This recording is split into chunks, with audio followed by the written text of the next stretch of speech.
So today's topic, how to decrease your sex drive with a raw foods lifestyle. Because there's people say, oh, Harley, like, I heard about such and such, and they said their sex drive went down, and I don't know if that means it's healthy, So people are always looking for some sort of excuse or little thing to go, oh, but no, I would do that, but no, because that person I've never actually met, they gave a subjective claim that indicated that maybe this is happening, so I can't take action in my life because maybe, to always look for these little excuses like, oh no, I was so close to doing it, but just that possibility made me question it. No, I can't do it now. So feel free to use any excuses anytime, but just don't let it prevent you from taking real action in your life. Because often we live in a society where we let emotional bullshit come up and prevent us from taking the real action we need to become the people we know we need to become the people we want to become the people that society needs of us. I used to be motivated by what society thought of me, and now I'm motivated by what society needs of me. So Harley, well, let's get on topic, mate. What's the deal with low testosterone claims by people? Well, I watched a video, someone sent me a video the other day, and I watched that from the Raw Bras, and three brothers, cool guys, in their little sharing little health journey. And one of them said, oh, I had low testosterone levels. And we didn't actually confirm that he had tested his levels beforehand. So it's not like you're having a 6-monthly test, which you do as an athlete. You have regular tests to see where you're going with your training. If your testosterone's going down, you take testosterone, or if you're doing it legally, you just drop your training back more, or get more sleep, or get more calories. So one of the guys tested his testosterone level. First time he's ever tested it before, and it came back a bit low. So, I mean, it's like, again, it's the analogy where I used yesterday's video about the B12. Someone gets tested the first time in their life, they're low, and they go, oh my God, it's because I'm a vegan. It's like, no, you don't know if you're going up or down. You know what I mean? You've got other health issues as well. Late night stress, undereating, overtraining, things like that really affect our hormonal levels, especially testosterone. I've had my testosterone levels checked, always great. Why? Because I eat enough calories. I get the sleep. I stay hydrated. I train smart. You won't be seeing me overtraining. This is like a 3,000 calorie meal in here. The Raw Bras, I'm eating this for breakfast, and the Raw Bras are eating this for the entire day. And these guys are training harder than me. I train hardly anything compared to these guys. They're like doing Olympic swimming trials. I'm not doing Olympic cycling trials. I train with Olympic cyclists, but I'm not going to the Olympics. So I'm not doing that sort of crazy training like those guys were. So I'm eating their calories. The calories I eat for a day, I'm eating that for breakfast often. I weigh less. You know what I mean? So when people try and do more on less calories, the first thing to go is your sex drive. I'll tell you that now. The first thing to go is your sex drive. And this is not just my claim. This is definitely my experience with mentoring people. If people want to read the science behind it, the Great Starvation Experiment, this is Todd Tucker, just put it together. But Dr. Ansel Keys, he's written the book. He conducted this experiment. It's called the Minnesota Experiment. And it's documented in the Biology of Human Starvation, which is an incredible clinical journal. If you can get your hands on it, it's bloody hard, but it's definitely a great read. And it talks about, they put these guys during World War II, these are didn't want to go to war, so they said, all right, we'll do some experiments, we'll help out, volunteer. And they put them on 1,570 calories a day, grown men, and they became sticks on 1,570 calories a day. So I don't know if you can see this picture here. So the top one, this top guy here, and that's him after a few months on 1,570 calories a day. So what people are doing is they're dropping their calories right back, and they're wondering why their performances fall in a heap.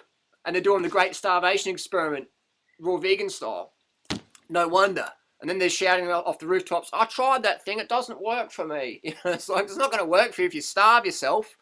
So the first thing that went in these guys, the first thing that the scientists noticed is the sex drive went downhill.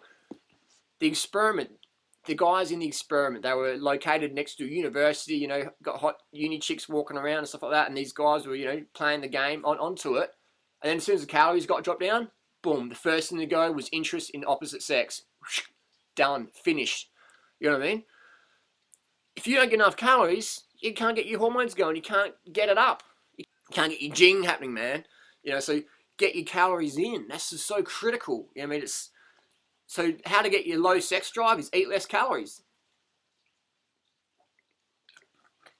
Eat less calories for sure. You know, that's why they feed monks little. You know, monks just typically have 1 meal a day. They want them under-carbed, so they're not busting out of the monastery and going harassing the local chicks in the village. Eat less calories if you want less sex drive. If you want more sex drive, if you want to be ravishing and voracious, eat more calories, man. In the jungle, in nature, the alpha animals are the ones who get the most calories. The alpha female, alpha male, they're the ones who are eating the most. They're the ones who get first dibs on the food. They're the ones who get first call to the table. Dinner time, they're first up. Alpha male and female. If you want to be alpha, eat more calories. Eat like an alpha. If you want to be beta or lesser or get beat, eat less. You know what I mean? Eat less. So definitely, that's where it's at. If you want to drop your sex drive, eat less calories, eat less carbs, you know, undereat, get late nights, dehydrate yourself, you know, do things like that, undereat. You know, and it's the whole thing.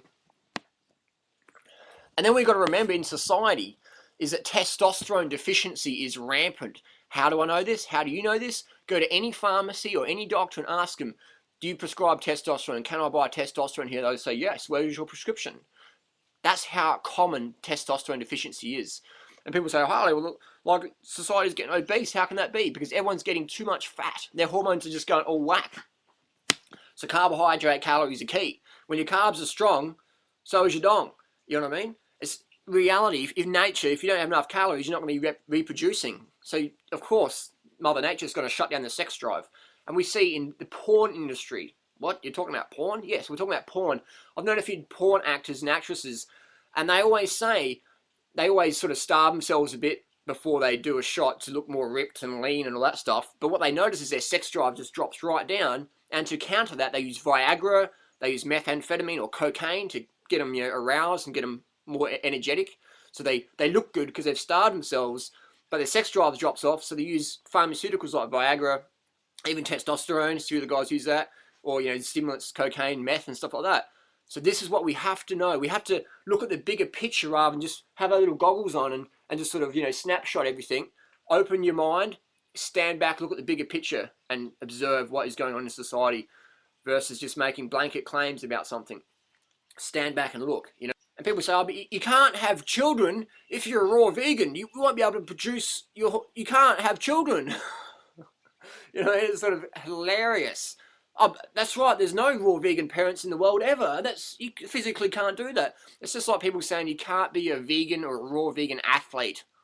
You can't run fast, you can't lift weights, you can't ride your bike, you know, like, you won't get enough protein. But that's what we're dealing with in society is ignorance. And then when people try it, they fuck up on it. They don't want to admit what they did wrong. And then they go, oh, well, I can't do it. I'm too proud and my ego's too strong. That means no one else can do it. You know what I mean?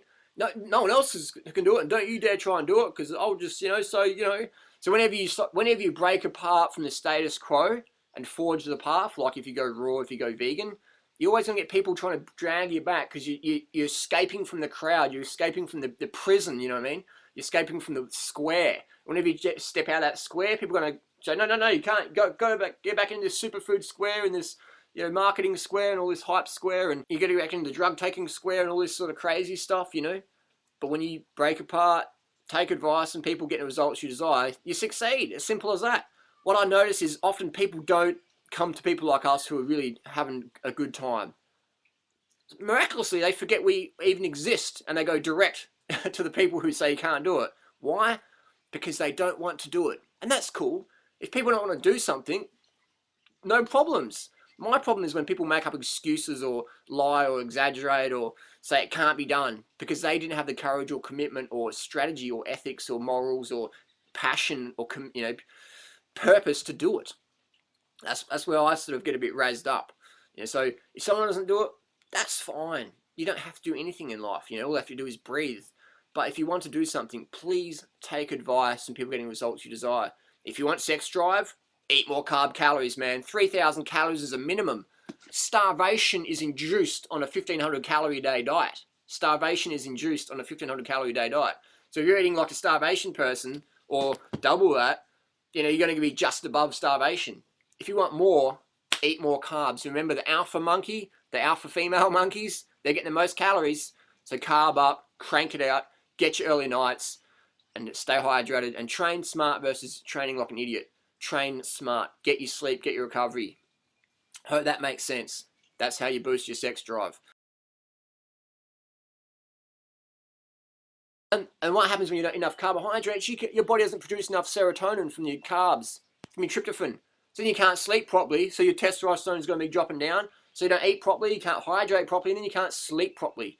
And we know sleep is critical. The Kenyan marathon team, best runners on the planet, the Kenyans and Ethiopians, but Kenyans most so, they're resting up to 20 hours a day horizontal.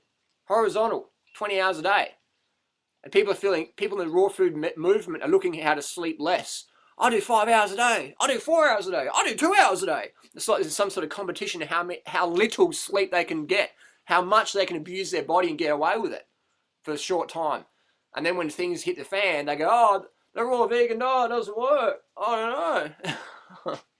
You got to get saturated fats from animals because plants don't have saturated fats. Bananas have got saturated fat, for crying out loud. You know what I mean?